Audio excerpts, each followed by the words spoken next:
தந்தை மகன் தூய ஆவியாரின் பேராலே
இரண்டாம் வாசகம். மோசேயோடு மக்கள் பாலைநிலத்தில் நடத்திய வாழ்க்கை நமக்கு அறிவு புகட்டும் படிப்பனையாக எழுதப்பட்டுள்ளது. திருத்தூதர் பவுல் கொரிந்தியருக்கு எழுதிய முதல் திருமுகத்திலிருந்து வாசகம். அதிகாரம் 10 இறைவார்த்தைகள் 1 முதல் 6 மற்றும் 10 முதல் 12 முடிய. சகோதர சகோதரிகளே, நீங்கள் ஒன்றை அறிந்திருக்க வேண்டும் என விரும்புகின்றேன். நம் முன்னோர் அனைவரும் மேகத்தின் கீழ் வழி நடந்தனர். அவர்கள் அனைவரும் கடலை கடந்து சென்றனர்.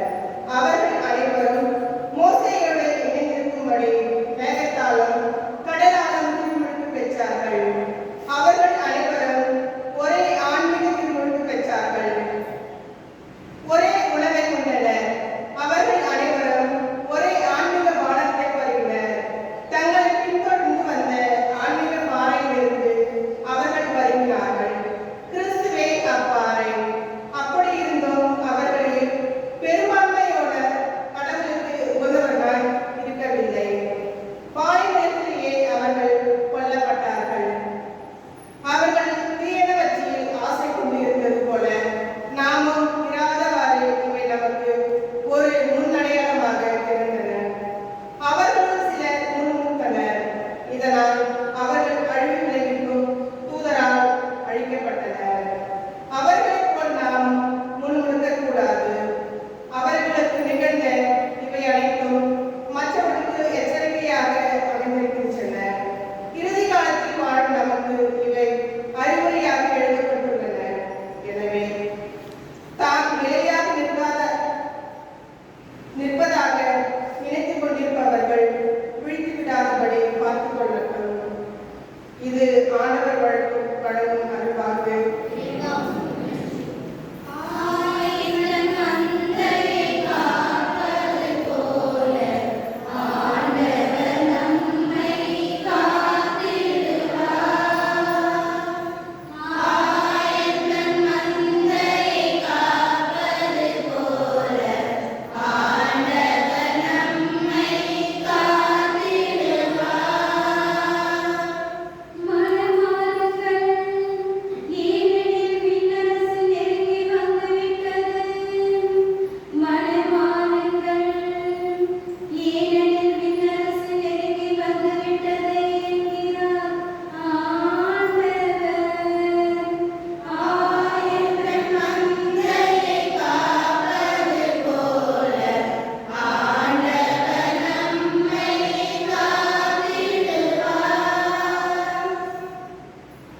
ஆண்டவர்களோடு இருப்பாராக.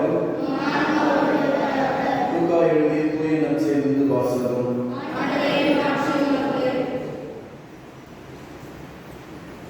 அக்காலத்தில் சிலர் இயேசுவிடம் வந்து பலி செலுத்திக் கொண்டிருந்த கலிலேயரை பிலாத்து கொன்றான் என்ற செய்தியை அறிவித்தனர். அவர் அவர்களிடம் மறுமொழியாக, இக்கலிலேயருக்கு இவ்வாறு நிகழ்ந்ததா? இவர்கள் மற்ற எல்லா கலிலேயரையும் விட பாவிகள் என நினைக்கிறீர்களா? அப்படி அல்ல என உங்களுக்கு சொல்கிறேன். மனம் மாறாவிட்டால் நீங்கள் அனைவரும் அவ்வாறே அழிவீர்கள். சீலோவாமிலே கோபுரம் விழுந்து 18 பேரை கொண்டதே அவர்கள் எருசலேமில் குடியிருந்த மற்ற எல்லாரையும் விட குற்றவாளிகள் என நினைக்கிறீர்களா? அப்படி அல்ல என உங்களுக்கு சொல்கிறேன். மனம் மாறாவிட்டால் நீங்கள் அனைவரும் அப்படியே அழிவீர்கள் என்றார். மேலும் இயேசு இந்த உவமையை கூறினார். ஒருவர் தம் திராட்சை தோட்டத்தில் அத்திமரம் ஒன்றை நட்டு வைத்திருந்தார். அவர் வந்து அதில் கனியை தேடிய போது எதையும் காணவில்லை. எனவே அவர் தோட்டத் தொழிலாளரிடம், பாரும், 3 ஆண்டுகளாக இந்த அத்திமரத்தில் கனியை தேடி வருவேன், எதையும் காணவில்லை. ஆகவே இதை வெட்டிவிடுங்கள், இடத்தையும் அடைத்துக் கொண்டிருக்க வேண்டும் என்றார். தொழிலாளர் மறுமொழியாக, ஐயா, இந்த ஆண்டு இதை விட்டு வையும். நான் இதை சுற்றிலும் கொத்தி ஏறு போடுவேன். அடுத்த ஆண்டு கனி கொடுத்தால் சரி, இல்லையானால் இதை வெட்டிவிடலாம் என்று அவரிடம் கூறினார். ஆண்டவரின் அருள்வாக்கு.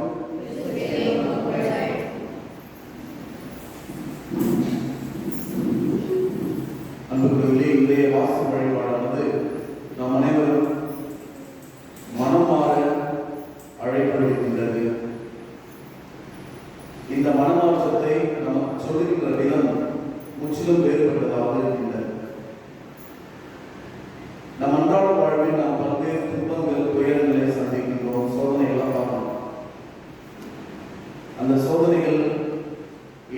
இருக்கலாம், இறப்பாக இருக்கலாம், விபத்தாக இருக்கலாம்.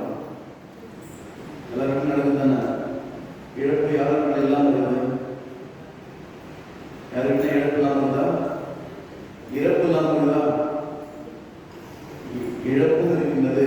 லாஸ், பணம் போகுது, பொருள் போகுது, எனர்ஜி போகுது, நான் யாரும் இது செய்யாத அது செய்யாத சொல்றோம். போகுதா இல்லையா? போகுது. இழப்பு, இறப்பு. நமக்கு அன்புக்குரியவர்கள், நமக்கு அன்பை கொடுத்தவர்கள், நாம் அன்பு செய்தவர்கள் என்று பலர் இறந்து கொண்டிருக்கின்றார்கள். விபத்து ஏற்படுகின்றது. இதெல்லாம் நம்ம ஏற்படுகின்ற போது நாம் என்ன நினைக்கணும்? விபத்து ஏற்படுச்சுன்னா சொல்றேன், என்ன சொல்றீங்க பார்க்கலாம். நல்ல மனுஷன் அப்படியே போயிருந்தாரு, எதிர்பாராம இறந்தாரு. அவரால் எந்த தப்பும் இல்லை, தொடர்ந்து வந்து எந்த பாவமே செய்யணும்னு வச்சுக்கணும். அவர் ஆக்சிடென்ட் செஞ்சாரு சொல்லுவீங்க. நல்ல மனுஷன் அப்பா செத்துட்டாரு தான். ஏன் செத்தாரு?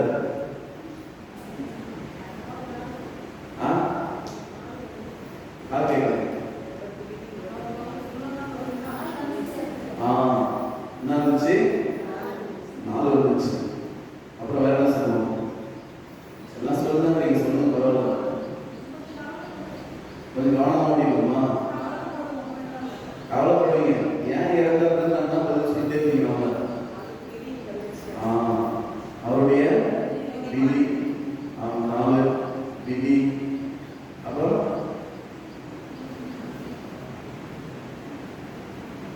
வேற என்ன சொல்லணும்? அவ்வளோதான் சொல்லுவீங்களா?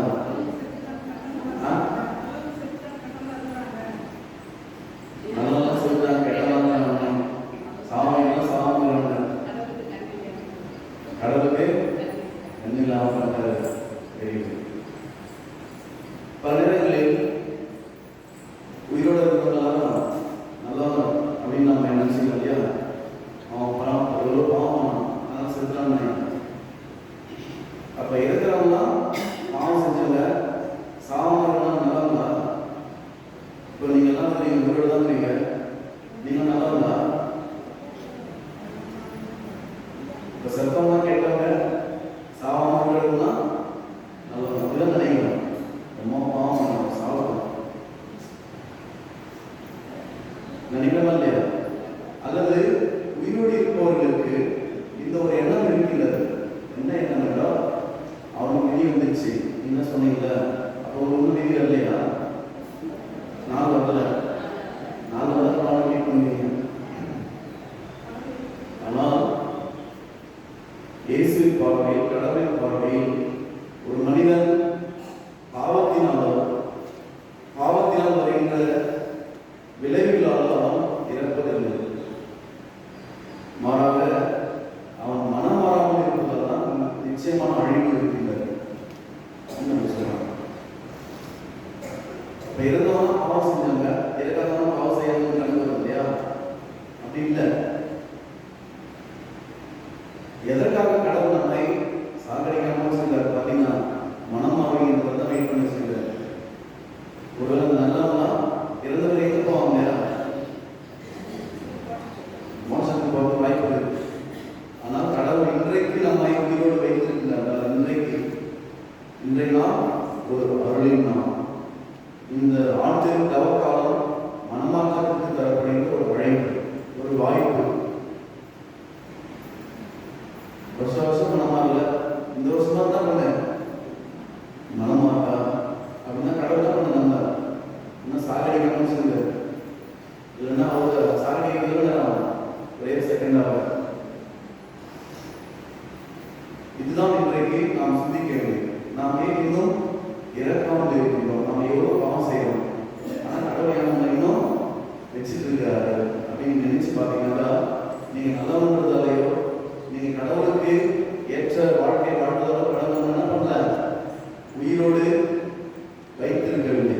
மாறாக என் மகன் அழிந்துவிடக்கூடாது, என் மகள் அழிந்துவிடக்கூடாது என்பதற்காக கடவுள் இன்னும் நம்மை உயிரோடு வச்சிருக்காரு. அது நல்லா போச்சு. இன்றைய நற்செய்தி வாசகமானது பாவம் செய்வதால் ஒரு மனிதர் துன்புறுவதில்லை, மாறாக பலன் தராமல் இருப்பதால் துன்புறுறாங்க சொல்லுவார். பாவம் செய்யாமல் நம்ம கஷ்டப்படலாம். இதனால பலன் தராமல் இருக்கணும். நான் இருக்கிறேன், எனக்கு 40 வயசு ஆகும், என்னால் எனக்கும் என் குடும்பத்திற்கும் என்னை சுற்றி இருப்பவர்களுக்கும் என்ன பலன்? நிறைய பேர் சொல்லுவாங்க, எப்படியாவது அப்படின்னா என்ன கையை போய் சம்பாதி எதிர்த்து வெட்டியா சுற்றிடுங்க. ஏன்னா கேட்கல, இன்னும் வயசாகும், மாடு போய் வந்து அது எதன் விளைவு? பலன் தராத வாழ்வின் ஒரு விளைவு. கடவுள் இதை கேட்கல, நான் உன்னை எதற்கு படைத்தேன், எதற்கு உன்னை நான் உங்களோட வாழ சொல்றேன், எந்த பலன் தராமல் இருக்கா அப்படின்னு எப்படி கடவுள் கேல்குலேட்டிவாக இருப்பாங்களா? இது மட்டும் நீங்க எவ்வளோ கணக்கு போடுறீங்க, சொந்தக்கார காசு கொடுத்து உங்க பொருள் கொடுத்து எவ்வளோ கணக்கு பண்ணுறோம், கடவுளை எவ்வளோ கணக்கு பண்ணுவார்? உன்னை பிறக்க வைத்து உங்களுக்கு ஒரு நல்ல அப்பா அம்மா கொடுத்து, உங்களுக்கு நல்ல நண்பர்கள் கொடுத்து, நல்ல படிப்பு கொடுத்து, நல்ல வசதி கொடுத்து, எல்லாம் கொடுத்து என்ன பண்ண? அப்படி கடவுள் நம்மை கேட்கின்றார். இதற்கு எடுத்துக்காட்டு தான் இந்த நற்செய்தி வாசகத்தில் வருகின்ற 2 நிகழ்வுகள். எருசலேம் ஆலயத்தில் பலி செலுத்தி கொண்டிருக்கின்ற பொழுது சில கலிலேயரை பிலாத்து கொண்டுட்டான். அவங்க ஆலயத்தில் எருசலேம் ஆலயத்தில் பலி செலுத்தி கொண்டிருக்கிறாங்க. பலினா பழைய பட்டணம்ல ஆடு அல்லது மாடு இவைகளை அவங்க ஒரு பெரிய நெருப்புத்தீயை போட்டு அவங்க பலி செலுத்துவாங்க. அது கடவுளுக்கு ஏற்படு சென்று அடைய வேண்டும் நம்பிக்கை பலி செலுத்து. அப்படிப்பட்ட ஒரு செயலை செய்து அவர்கள் ஆலயத்தில் இருக்கின்ற பொழுது ஏதோ தான் பண்றாங்க, போயிட்டு அவங்களையும் கொண்டு வரணும். விலங்குகள் கொல்லப்பட வேண்டிய இடத்தில் யார் கொல்லப்படுறாங்க? கலிலேயர்கள், மனிதர்கள் கொல்லப்படுகின்றார்கள். அது கேள்விப்பட்ட செய்தி. சிலர் வந்து ஏசிக்கு சொல்றாங்க, பாருங்க சார், அங்கே போய் பாருங்க, எல்லாத்தையும் கோயிலில் இருக்கும்போது கலிலேயரே கொண்டுட்டான் அப்படின்றாங்க. அது உண்மையா பொய்யான்னு தெரியாது, ஆனால் நடந்தது அவங்க கேள்விப்பட்டு சொல்றாங்க. அப்போ ஏசு சொல்றாரு, அந்த கலிலேயர்கள்லாம் பெரிய பாவைகள் நினைக்கிறீங்களா? கொல்லப்பட்ட கலிலேயர்கள் பெரிய பாவைகள், கொல்லப்படாமல் இருந்தீங்களா நல்லவங்க நினைக்கிறீங்களா? அப்படி இல்லை, மனமாறாவிட்டால் நீங்களும் அழிவீங்க அப்படின்னு சொல்றாங்க. அதற்கடுத்தாக சீலோவாம், எருசலேம்ல சீலோவாம் என்கின்ற ஒரு குளம் இருக்கின்றது.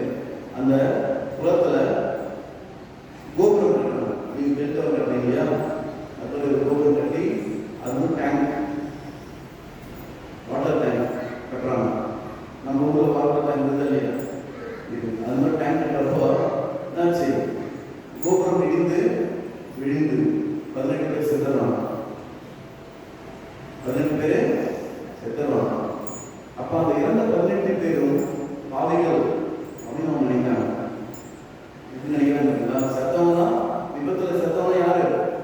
பாவிகள். அவங்கதான் நாள் வந்துச்சு, விதி வந்துச்சு, கடவுள் தான் தூக்கிட்டாரு அப்படின்னு நினைக்கூடாது. ஏன் சொல்றாரு? அவங்க பாவிகள், நீங்களும் ரொம்ப நல்லவங்க நினைச்சேன், பாவிகள்லாம் செத்தாங்க, நல்லவங்க உயிரோட நினைச்சிருந்தீங்களா? அப்படி கிடையாது. மனமாறாவிட்டால் நீங்களும் அப்படியே அழிவீர்கள், நீங்கள் அனைவரும் அப்படியே அழிவீர்கள் அப்படி சொல்றாங்க. அது மட்டும் இல்லாமல் ஒரு மிகச்சிறந்த ஒரு உவமையை இயேசு சொல்லுகிறார். பலன் தருங்க வேண்டும் என்பதற்காக இந்த அத்திமர உவமை நமக்கு தெரியும். இதில் ஒரு சில சிந்தனைகளை நாம் வைத்துக் கொள்ள வேண்டும். இந்த தோட்ட உரிமையாளர் கடவுள், தோட்ட பணியாளர் இயேசு, அத்திமரம் மரம் நாம் மனிதர்கள், திருச்சபை, நம்மெல்லாம் மரம். கடவுள் தான் நம்மை நட்டு வைக்கின்றார், அதாவது வளர்ச்சி செய்கிறார், கிறிஸ்தவர்களாக நம்மை அழைக்கின்றார். எப்பொழுதுமே எந்த பெயரை வைத்தாலும் ஒரு குறிப்பிட்ட நாட்கள் என்ன வரணும்?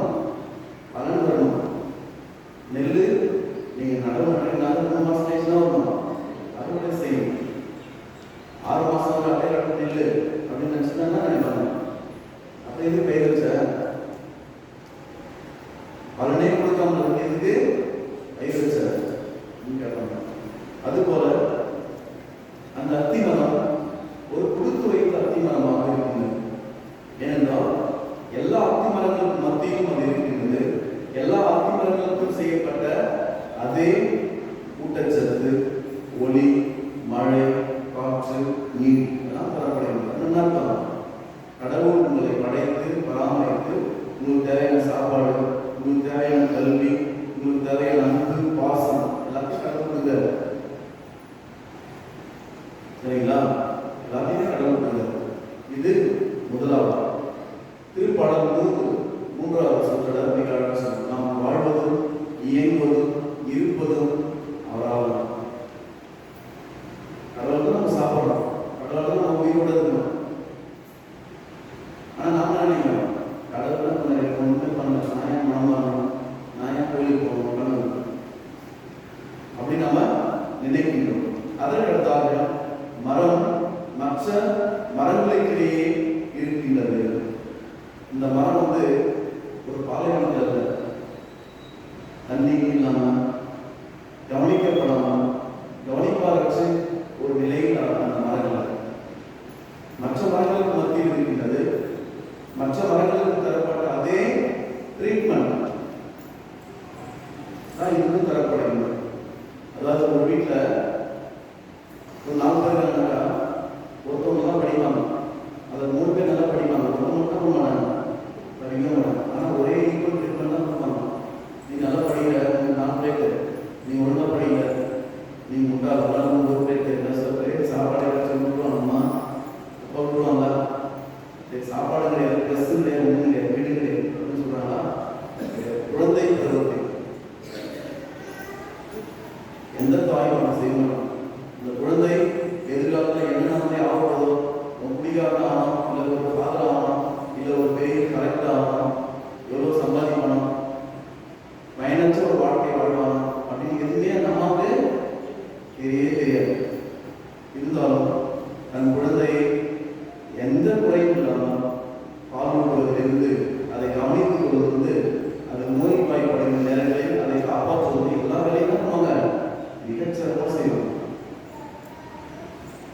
எந்த குறையுமே இருக்காது. ஏமா அப்படி மட்டும் என்ன படிச்சா கேட்டாங்க, எல்லாரும் கவனிக்கலாம் நினைக்கலாம், நம்ம என்ன பண்ணணும்னு கேட்கணும். ஆனால் பிள்ளைகள் வளர்கின்ற பொழுது வித்தியாசம் வருது. ஒருத்தர் நல்லா படிக்கலாம், நல்லா சொன்னதை கேட்டுக்கலாம், இன்னொருத்தர் சுத்தமாக எதுவுமே சொல்ற பேச்ச கேட்க மாட்டாங்க. அது ஒரு பலன் தராத ஒரு நிலையாக மாறிவிடுகிறது. அதற்காக ஒவ்வொரு அந்த மரத்தை விட்டதன் நோக்கம் பலன் தர வேண்டும், கனி தர வேண்டும். நட்டவுடனே அந்த கடவுள் அந்த அத்தி மரத்தை அந்த உரிமையாளர் நட்டவுடனே கனி போய் பார்க்கணும். எத்தனை வருஷம் வெயிட் பண்ணாரு? எத்தனை வருஷம்? 3 வருஷம். அவரே சொல்றாரு, எத்தனை வருஷம்? 3 வருஷம். 3 வருஷம் கழிச்சு தான் போய் அந்த மரம்லாம் பார்க்குறது, ஏதாவது காய்ச்சல் இருந்தாலும் பார்க்குறோம். அதுபோல நாம் அனைவருமே குழந்தைகளாக இருக்கிற போதே நமது பெற்றோர்கள், திருச்சபை மற்றும் நம் சமூகம் நம்மிடம் எதையுமே எதிர்பார்க்கிறது. நீங்களாம் படிக்கிறீங்க, 1ஆம் கிளாஸ் படிக்கிறீங்க, 7ஆம் கிளாஸ் 10ஆம் கிளாஸ் படிக்கிறீங்க, ஒரு 10,000 அப்பா கேட்பாங்களா? கேட்பாங்களா? நான் ஏன் போகிறது? ஏமா அப்படி கேட்குறீங்களா? நான் நல்லா படித்து டாக்டர் ஆகிட்டு ஃபாதர் ஆகிட்டு நிறைய பேர் காசு கொடுத்து சொல்லுவாங்க. அப்படிதான் சொல்லுவாங்க. சொல்கிறாங்களா சொல்கிறது இல்லையா? அப்படிதான் சொல்லுவாங்க. நடப்பட்ட உடனே அந்த உரிமையாளர் பலனை கேட்கவில்லை. அப்படி என்றால் நம் ஒவ்வொருவரும் வாழ்க்கைக்கு ஒரு நோக்கம் இருக்கின்றது. கடவுள் நம்மை படைத்ததன் நோக்கமே நாம் பலன் தர வேண்டும் என்பதுதான். நீங்க பிறந்து உங்களுக்கும் யூஸ் இல்லாம, உங்க வீட்டுக்கும் யூஸ் இல்லாம, இந்த சமூகத்துக்கும் யூஸ் இல்லாம இருப்பாங்க. அதான் முதல்ல நம்ம படைச்சேன். நீ யாருக்கும் எதுவுமே பண்ணாத, நீ மட்டும் சாப்பிடு, நீ மட்டும் தூங்கு, நீ மட்டும் செத்து லாஸ்ட் 3 வருஷம் வயசுன்னு சொல்லிட்டு கடவுள் படைச்சப்பா. யாராவது அப்படி படிப்பாரா? படிக்க மாட்டார். ஏதாவது ஒரு நோக்கம் இருக்கு. உன் வழியாக இந்த குடும்பத்திற்கு ஒரு நல்ல கணவனாக, நல்ல தந்தையாக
ஏதாவது பயனுள்ள வேலை செஞ்சீங்கன்னா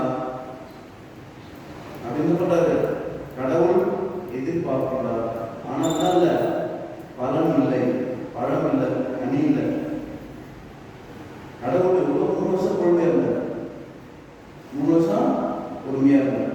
நான் கூட சொல்லணும் இல்லையா, என்ன சொல்லுவோம், ரொம்ப ஓவர் பண்ணுறா என் பொறுமைக்கு என்ன இருக்குது, உங்க பொறுமைக்கு என்ன கடவுளுடைய பொறுமைக்கு எல்லாம் சொல்லணுமா இல்லையா, ரொம்ப பண்ணுங்க. நாளைக்கு பாவம் வச்சுன்னா பண்ண முடியாது. அந்த கடவுள் என்ன சொல்றாரு, நான் படைத்து உங்களுக்கு தேவையான கொடுத்து எல்லாம் பண்ணிட்டேன், நீ இவர் என்ன பண்ணல, ஒரு பலனும் தரல. என்ன சொல்றாரு, அந்த தோட்டத்தில் அவரை நோக்கி எதுக்கு இந்த மரம் இருக்குது வேஸ்டா, என்ன பண்ணிடுங்க, வெட்டி போடு, வெட்டி தருங்க.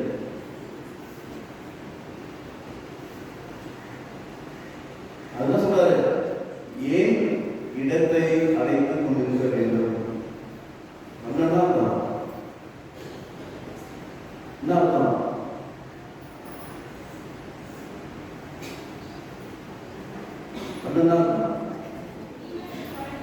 பூமிக்கு எதுக்கு வாரமா இருக்கு, செத்து போ. நான் சொல்ல, உங்க வீட்டில் கவர்மெண்ட் சொல்லியிருப்பாங்க, எதுல என் பிள்ளைய என்ன பண்ணிட்டு பேசாம செத்து சொல்றாங்க. அவங்களே பெற்றவங்களே சொல்றாங்கன்னா 2 அளவுக்கு கஷ்டப்பட்டுருப்பாங்க, எந்த அளவுக்கு அவங்க பொறுமையை இழந்திருப்பாங்க. மனிதர்களாக நாமே கோபப்படுகின்றோம், பொறுமை இழக்கின்றோம் என்றால் நம்ம எல்லாம் படைச்ச கடவுள் எவ்வளவு கோபப்படுற, எவ்வளவு பொறுமை இழந்திருக்காங்க, அதை நாம் சிந்தித்து பார்க்கணும். ஆனால் இது கடவுளின் கோபம், கடவுள் எதிர்பார்க்கலாம். தோட்ட பணியாளர் இயேசு, தோட்ட பணியாளர் சொல்றாரு, ஐயா சாரி மன்னிச்சுங்க, இந்த 1 வருஷம் தான் பண்ணுங்க, விட்டுருங்க, இந்த 1 வருஷம் விட்டுருங்க, நான் என்ன பண்ணலாம், இந்த மரத்தை சுற்றி கொத்தி நான் அதை எரு போடுவேன், உரம் போடுவேன், இந்த வருஷம் காய்ச்சா பார்க்கலாம், இல்லைன்னா என்ன பண்ணலாம், நான் அவ்வளோ சொல்லுவேன். ஏசுனா சொல்றாரு, நான் அனைவரும் பாவிகள் தான், இன்னும் மனமாறலாம். இந்த 1 வருஷம் 2025 தவக்காலம், இந்த 1 வருஷம் மனமாறுங்க. சப்போஸ் மனமாறுன்னு பண்ணிடலாம், அவங்க காரியம் பண்ணி சொல்றாருன்னு தெரியல. ஆனால் கடவுள் கோபப்படுகின்றார். ஆனால் இயேசு சொல்றாரு, நம் சார்பாக, பாவிகள் சார்பாக, மனம் மாறாத நம் சார்பாக கடவுள் இயேசு பேசுகின்றார். நான் அவங்களுக்கு என்ன பண்றேன், தேவையானதை செய்கின்றேன். எனவே அன்புக்குரியவர்களே, நாம் எல்லோரும் பாவம் செய்கின்றோம், பலவீனமான வாழ்க்கை வாழ்ந்து கொண்டிருக்கிறோம், பலன் தராமல் வாழ்கின்றோம். இருந்தாலும் கடவுள் நம்மை அழிக்காமல் இருக்கிறார் என்றால் கடவுள் நமக்கு இன்னொரு நாளை தருகின்றார், இன்னொரு ஆண்டை தருகின்றார். எதற்கு, மனம் மாறுவதற்கு. நமக்கு தரப்படுகின்ற நாளில் நம்ம என்ன தரப்படுகின்றது, மனம் மாறுவதற்கு தரப்படுகின்ற ஒரு நாள். நாம் என்ன பண்றோம், நம்ம இஷ்டப்படி வாழ்வதற்கு நினைச்சு நம்ம வாழ்ந்துக்கிறோம். ஆனால் இந்த கதையில் என்ன இல்லை, இதை வெட்டி விடலாம், அடுத்த ஆண்டு கனி கொடுத்தாலும் சரி, இல்லையானால் அதை வெட்டி விடலாம் என்று அவர்கள் கூறினார். அதோட கதை என்ன நினைச்சு முடிஞ்சிடுது. அடுத்த ஆண்டு இந்த மரம் கனி கொடுத்ததா இல்லையா, அங்க போய் கடவுள் கனி பறிச்சாங்க இல்லையா, சொல்லவே இல்லை. ஏசு அதோட நம்ம என்ன பண்ணிடுறாரு, முடிச்சிடுறாரு. அப்படின்னு அர்த்தம், முடிவு யாருக்கு இருக்குது, உங்ககிட்ட தான் இருக்குது. முடிவு யாருக்கு இருக்குது, உங்ககிட்ட தான் இருக்குது. நீங்க தான் கடவுளுக்கு பதில் சொல்லணும். இத்தனை வருஷம் நான் உங்களோட வச்சுக்கிறேன், ஆரோக்கியமறை, அந்தோனியம்மா, கூட்டுமறை, கூட்டுசாமி, நீ இதுவரை என்ன பண்ணிக்கிறீங்க, ப்ராடக்ட்ஸ் எவ்வளோ கனி கொடுத்துருக்க. நாம் இறந்த பிறகு நம்ம செய்த நல்ல விஷயம் தான் எடுத்துட்டு போகணும்.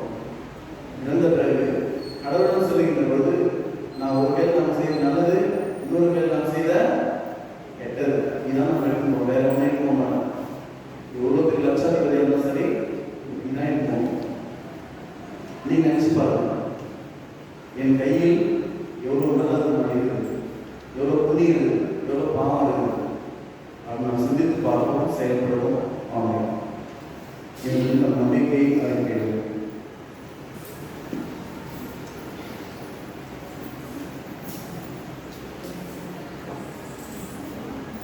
விண்ணகத்தை மனைகளை படைத்த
இந்த மன்றாடுகளை எல்லாம் கிறிஸ்து வழியாக மன்றாடுகிறோம்.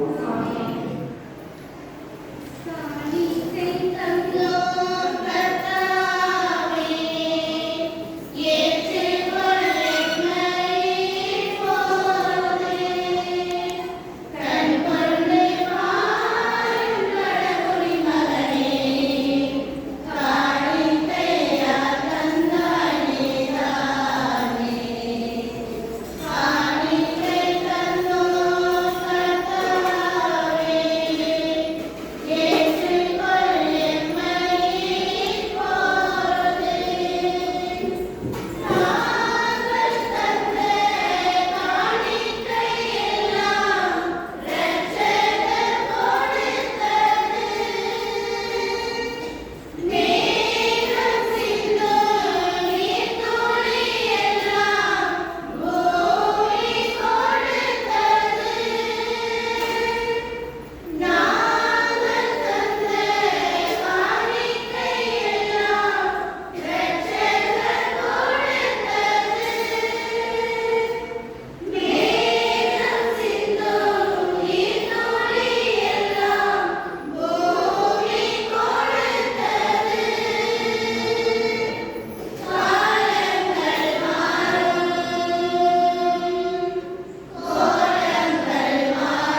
மெய்யாகவே கருணை நீதி ஆகும்.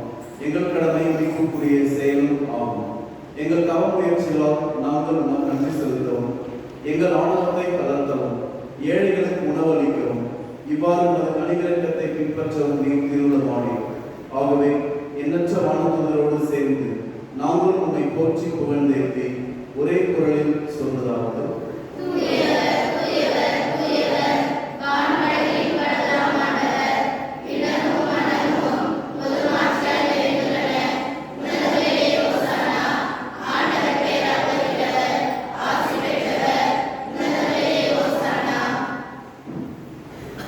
ஆண்டவரே, இம்மையாகவே தூயவர், தூய்மை அனைத்துக்கும் ஊற்று.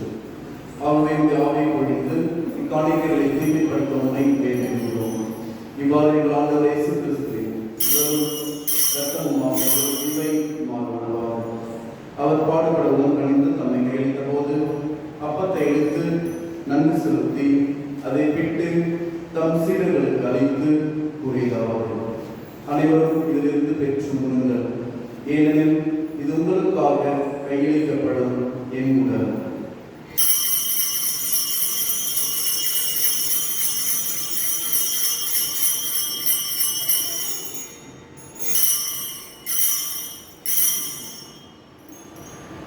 அவனது இரவிலிருந்து எழுந்தி கிண்ணத்தை எடுத்து மீண்டும் நன்றி கூறி தம் சீடர்களுக்கு அளித்து அவர் கூறியதாவது: அனைவரும் இதிலிருந்து பெற்று பருகுங்கள், ஏனெனில் இது புதிய நிலையான உடன்படிக்கைக்குரிய என் இரத்தத்தின் கிண்ணம். இது பாவ மன்னிப்புக்கென்று உங்களுக்காகவும் பலருக்காகவும் சிந்தப்படும். இதை என் நினைவாக செய்யுங்கள்.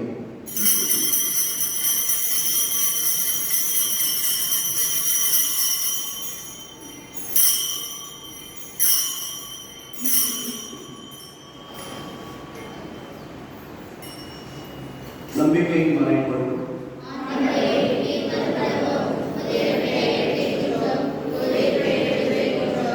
ஆகவே ஆண்டவரை, நாங்கள் கிறிஸ்துவின் இறப்பினையும் உயிர்ப்பினையும் நினைவு கூர்ந்து வாழ்வுதல் அப்பத்தை மீட்பளிக்கும் கிண்ணத்தையும் ஒப்புக் கொடுக்கின்றோம். உம் திருமுன்னில் உமக்கு ஊழியம் புரிய தகுந்தவர்களை ஏற்றுக்கொண்டீர். எனவே நன்றி செலுத்துகின்றோம். மேலும் கிறிஸ்துவின் உடலிலும் இரத்தத்திலும் பங்கு கொள்ளும் எங்களை தூய ஆவியார் ஒன்று சேர்க்க வேண்டும் என மை தாழ்மையுடன் கொண்டாடுகின்றோம். ஆண்டவரை, உலகெங்கும் பரவியிருக்கும் ஒரு திரு அவையை நினைவு கூர்ந்தருளும். எங்கள் திருத்தந்தை பிரான்சிஸ், எமது ஆயர் மேலது பிரான்சிஸ் கலிஸ், எல்லா திருநிலையினர் ஆகிய அனைவரோடும் ஒரு திரு அவை அன்பில் நிறைவேற செய்திருந்தோம்.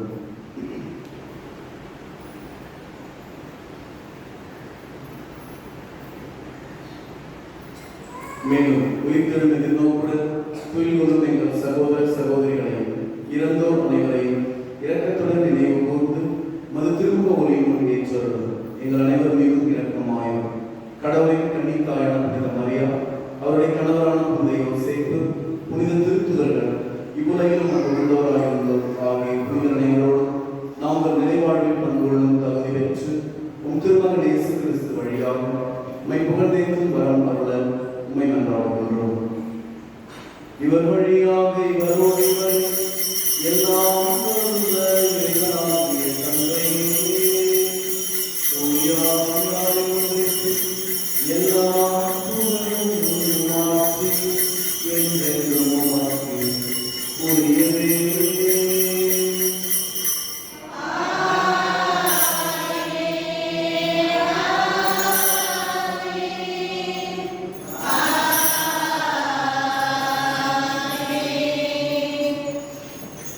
நாம் அனைவரும் மனம் மாற வேண்டும் என்றும் மனமாற்றத்திற்கேற்ற பலன் பெற வேண்டும் என்றும் இன்னக தந்தை நோக்கி கொண்டாடுவோம்.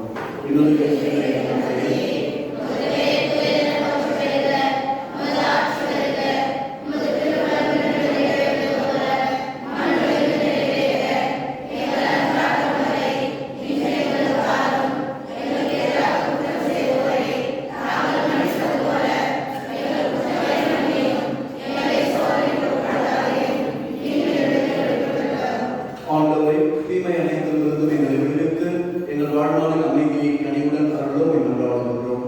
உமது இரக்கத்தின் உதவியால் நாங்கள் பாவத்திலிருந்து எப்போதும் விடுதலை பெற்று யாதொரு கலக்கமின்றி நலமாயிருப்போமாக. நாங்கள் எதிர்நோக்கி இருக்கும் பேரின்பத்துக்கு நிமித்தமாக என் மீட்பராகிய இயேசு கிறிஸ்துவின் வருகைக்காகவும் காத்திருக்கின்றோம். ஆண்டவரே இயேசு கிறிஸ்துவே, அமைதியை உங்களுக்கு விட்டுச் செல்கின்றேன், என் அமைதியை உங்களுக்கு அளிக்கின்றேன் என்று உம் திருத்துவர்களுக்கு நுழைந்தேன். எங்கள் பாவங்கள், குற்றங்கள், பலவீனங்களை பாராமல் உமது திரு அவை நம்பிக்கையை கண்ணோக்கி உமது திருக்குலத்திற்கு ஏற்ப அதற்கு அமைதியை ஒற்றுமை அளித்தருகிறாக என்றென்றும் வாழ்ந்து ஆட்சி செய்கின்ற வந்தீரே. ஆண்டவருடைய அமைதி உங்கள் அனைவரோடும் என்றும் இருப்பதாக.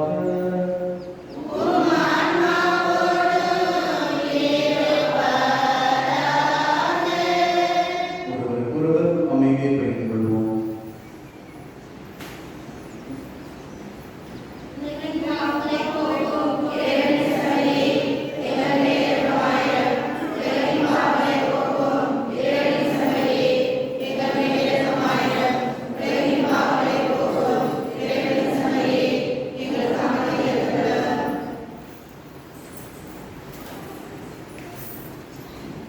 இதோ இறைவனின் செம்மனை, இதோ உலகின் பாவங்களை போக்குகின்றவர். நாம் அனைவரும் மனம் மாறி இவர் எதிர்பார்க்கின்ற பலனை தர வேண்டும் என்று நம் ஒவ்வொருவருக்கும் புதிய நாளையும் புதிய மாதத்தையும் புதிய ஆண்டையும் கொடுத்து வருபவர். செம்மனையிலிருந்து கிடைக்க பெற்ற நாம் அனைவருமே பெரிய பெற்றோர்.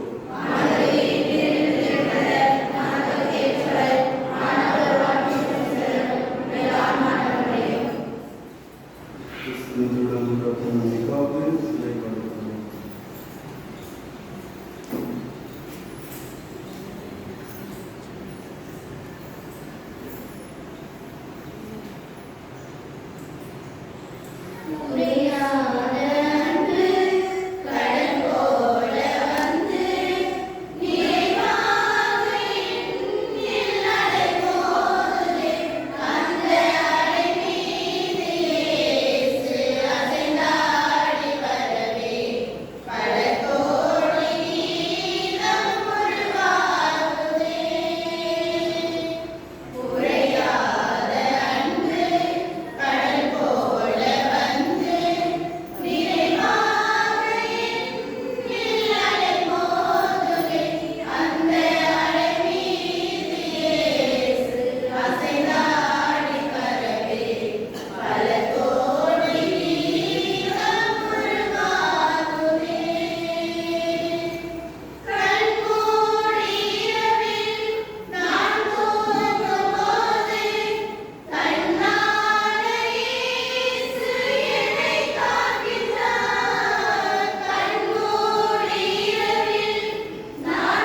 மன்றாடுவோமாக.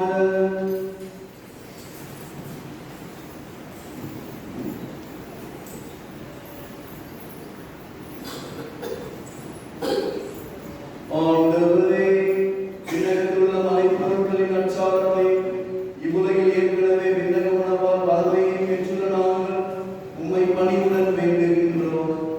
அதனால் மறைபொருளாக எங்கள் திகழ்வது செயலளவிலும் நிறைவு பெறுவதாக எங்கள் ஆண்டவராகிய கிறிஸ்து வழியாக உம்மை மன்றாடுகின்றோம்.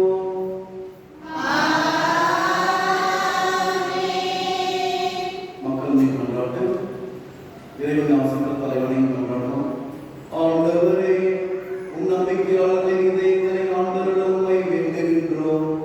உமது ஊழியர்களுக்கு கனிவுடன் இந்த அருளை